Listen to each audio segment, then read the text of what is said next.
J'aimerais te demander, parce que généralement, quand on fait ce genre de choix, ou qu'on se lance dans quelque chose, ou qu'on a une ambition, assez souvent, c'est parce qu'on a peut-être un exemple, ou quelqu'un qui nous a inspiré au moins une fois, Ouais. par un comportement, par quelque chose comme ça. Et j'aimerais savoir quels ont été tes exemples, morts ou vivants, peu importe, Mhm. qui t'ont permis peut-être de faire ce choix, ou bien même d'en faire d'autres. Qu'est-ce qui t'a inspiré? Quels sont le ou les personnages qui t'ont inspiré? Comme je te l'ai dit, je pense que l'élément déclencheur, ça a été mon pote qui priait.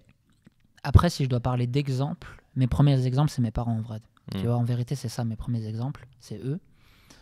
Et en fait, l'éducation qu'ils m'ont donnée, l'islam, c'est juste venu reconfirmer tout. J'ai été très bien éduqué, alhamdulillah. Mes parents, c'est des gens qui sont extrêmement soucieux de la loyauté, de l'honnêteté. Et c'est des choses que j'ai juste retrouvées en islam. Donc je pense que mes parents, ça a été mes modèles, c'est sûr. Après, j'ai certains amis aussi pour plein de choses qui étaient des modèles aussi indirectement, parce que quand tu traînes avec des amis, même si ça va pas être un exemple pour quelque chose, ça va être un exemple pour une autre. Et donc, ouais. Et si tu devais citer vraiment l'action ou bien même le comportement, quelque chose vraiment qui toi t'inspire, et tu te dis j'aimerais bien avoir cette chose, j'aimerais bien avoir ce comportement, cette attitude. Avant que je sois musulman ou après? Ouais, avant que tu sois musulman. Avant que je sois musulman, je sais pas. Et Je sais pas, je pense que c'est de la loyauté. Je pense que c'est peut-être la loyauté qu'on avait entre Sahab avant que je sois musulman.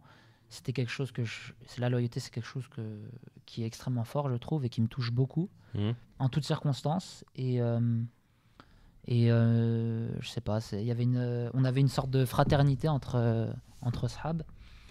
Sans forcément être musulman, tu partageais voilà, c'est ça. Cet amour fraternel. Et après ta conversion, est-ce que tu as quelque chose vraiment qui t'a... Mais mon premier exemple, c'est le prophète, alayhi salatu wassalam. Masha'Allah, ouais. Comme je te l'ai dit, c'est pas venu tout de suite parce que je me suis reconverti, c'était particulier en fait. En fait, pendant les 6 premiers mois de ma conversion, j'en ai parlé à personne, tu vois, comme je te disais tout à l'heure.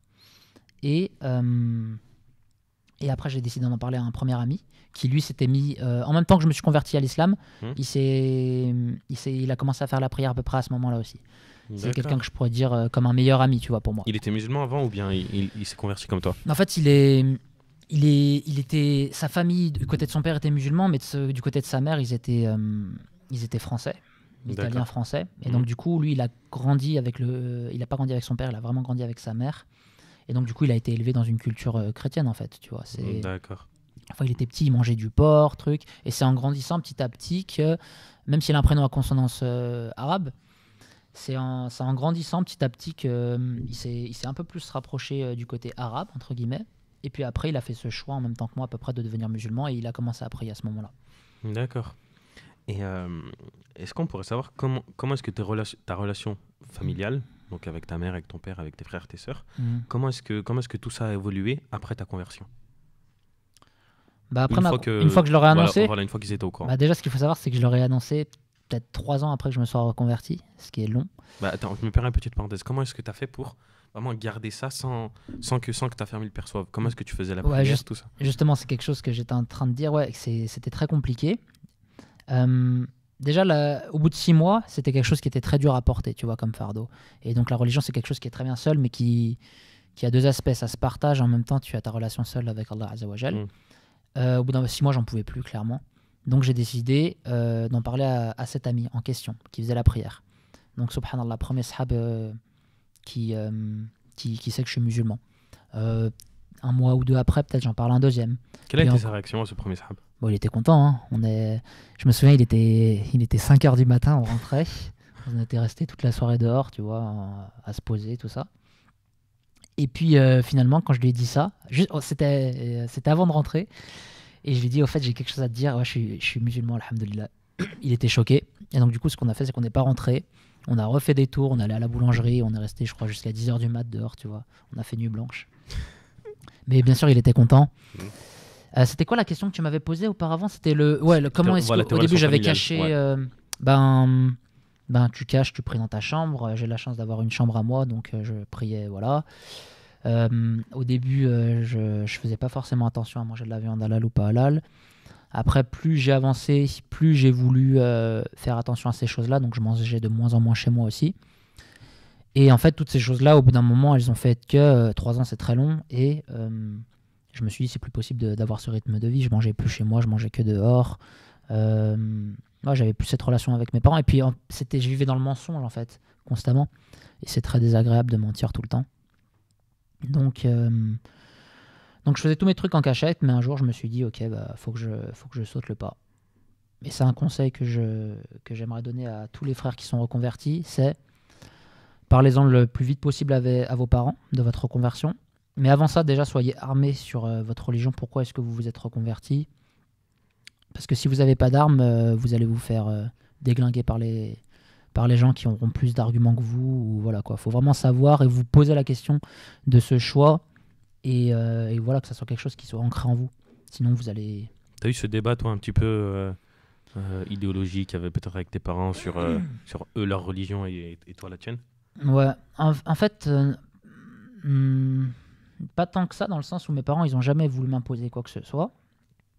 Mais déjà, quand je leur ai annoncé, le dialogue il a été coupé, ça a été compliqué pour eux, vraiment. Donc non, on n'a jamais vraiment eu de débat où on opposait nos religions, mais c'était plutôt pourquoi est-ce que tu changes de religion? T'as une religion, t'as éduqué d'une telle façon, pourquoi est-ce que tu veux changer? Parce que la religion, quelque part, même si j'ai été baptisé, j'ai fait ma communion, tout ça, c'est pas quelque chose de primordial, la religion. Ce qui compte, c'est d'être un bon être humain, entre guillemets, tu vois, d'être quelqu'un de loyal, de sincère, d'honnête. Après, la religion, tu fais ce que tu veux, entre guillemets, mais en vrai, l'islam, c'est pas passé pour eux. C'était compliqué. Ils avaient l'impression, par manque de science, que je reniais tout ce qu'ils m'avaient enseigné. Et c'est avec le temps, en fait, que petit à petit, ils se sont rendus compte que pas du tout. J'étais juste toujours Henri, et j'étais même meilleur sur plein d'aspects. Du coup, voilà. Et quel conseil t'aurais à donner, par exemple, à des futurs frères qui, eux, lorsqu'ils vont se convertir, pouvoir endurer ce moment où, justement, les parents, ils vont être un petit peu réticents, peut-être ils vont être, en fait, un petit peu agir comme tes parents ont agi. Quel conseil est-ce que tu aurais à leur donner? De bien s'armer de connaissances, déjà, comme je te disais. De le dire rapidement, ça, il faut vraiment le dire rapidement. Mais ouais, du coup, bien s'armer de connaissances, donc savoir pourquoi est-ce qu'on fait ce choix, connaître vraiment le dogme de l'islam, savoir l'expliquer. Et puis, ce que je leur dirais, c'est les arguments à leurs parents, écoutez, papa, maman, c'est un choix que je fais, on a mes consciences. C'est quelque chose qui est au plus profond de moi, qui me transcende. Je peux pas vous dire... Enfin, je me mentirais à moi-même. Vous voulez pas que votre fils vive dans le mensonge, ou votre fille, pour les filles. C'est quelque chose auquel je crois. J'y peux rien, quoi. C'est comme ça. Et pourquoi est-ce que j'y crois? Pour telle chose, telle chose, telle chose, telle chose. Enfin, voilà, quoi. Les preuves de l'unicité d'Allah. Parle d'elle-même. Ouais, voilà. Convaincu, quoi. Et puis, en fait, ce qu'il faut bien comprendre, c'est que quand les parents sont en colère, même si on leur montre la logique A plus B égale truc, eh ben, ils le comprendront pas. Parce qu'ils sont en colère. Donc, la seule chose qui répare, entre guillemets, la plaie, c'est le temps. Donc il faut juste sabr, patienter avec ses parents et puis Allah il facilite. Alhamdoulilah. Alhamdoulilah.